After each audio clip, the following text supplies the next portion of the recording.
కొట్టారు. భాస్కరాచార్యుల సమక్షంలో 18 పరగణాలకు చెందిన 714 గోత్రికులైన వైశ్య నాయకులతో సమావేశం జరిగింది. 102 గోత్రికులైన వైశ్య నాయకులు రాజుతో పోరాటానికి సిద్ధపడితే 612 గోత్రికులైన వైశ్య నాయకులు రాజుతో యుద్ధం చేసి గెలవలేమని వాసవిని రాజుకిచ్చి వివాహం చెయ్యమని చెప్పి అక్కడి నుంచి వెళ్లిపోయారు. 102 గోత్రికుల వైశ్య నాయకులతో కుసుమ శ్రేష్ఠి రాజుతో యుద్ధానికి సన్నద్ధమవుతున్నాడు.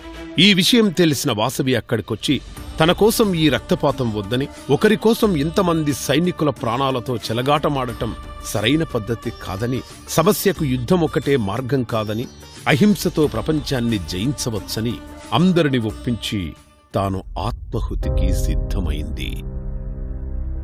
వాసవితో పాటు 102 గోత్రికులు కూడా ఆత్మహుతికి సిద్ధమయ్యారు. అందరూ అగ్నిప్రవేశం చేయనవసరం లేదు, కుటుంబానికి ఒక పుణ్య దంపతులు మాత్రం అగ్నిప్రవేశం చెయ్యాలని చెప్పగానే అందరూ అంగీకరించారు. భాస్కరాచార్యులు గోదావరి తీరంలో 103 అగ్నికుండాలను సిద్ధపరిచారు. వాసవితో పాటు 102 గోత్రికులు తల్లిదండ్రులు అగ్నికుంటాలకు ప్రదక్షిణ చేసి వేదమంత్రాల సాక్షిగా అగ్నిగుండాలలోకి ప్రవేశించి అగ్నికి ఆహుతయ్యారు.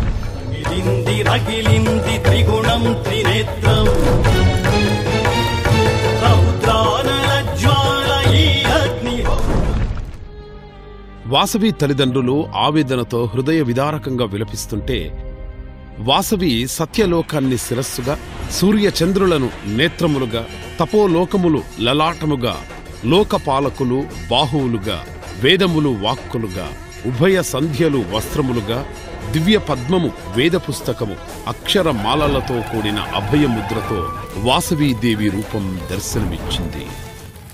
ఈనాటి నుండి నేను మీకు కులదేవతగా ఉండి నిరంతరం మీ పూజలందుకుంటూ మిమ్మల్ని కాపాడుతూ మీ వంశాలకు ఆయురారోగ్య ఐశ్వర్య సిద్ధి కలిగిస్తూ ఉంటాను అని మాట ఇచ్చింది. అదే సమయంలో పెనుగొండ సరిహద్దుల్లో ప్రవేశించిన విష్ణువర్ధనుడికి పిడుగులాంటి ఈ వార్త తెలిసి తల 1000 ముక్కలై అక్కడికక్కడ మరణించాడు. తమ వంశం నాశనం కాకుండా కన్యగా మరణించిన వాసవి కన్యకా పరమేశ్వరిని అందరూ పూజలు చేస్తూ పెనుగొండలో వాసవి కన్యకా పరమేశ్వరి ఆలయాన్ని నిర్మించారు. ఈ ఆలయం 6 అంతస్తుల గాలిగోపురంతో రకరకాల రంగులతో అందమైన శిల్ప కళతో అలరారుతోంది. ఇప్పుడు పెనుగొండ వాసవి కన్యకా పరమేశ్వరి దేవాలయం ఆర్యవైశ్యులకు పవిత్ర క్షేత్రం, అలాగే వైశ్యుల కాశీగా ప్రసిద్ధి చెందింది. పెనుగొండ వాసవి కన్యకా పరమేశ్వరి దేవి కరుణా కటాక్షాలతో ప్రజలందరూ సుఖ సంతోషాలతో జీవించాలని కోరుకుంటున్నాం.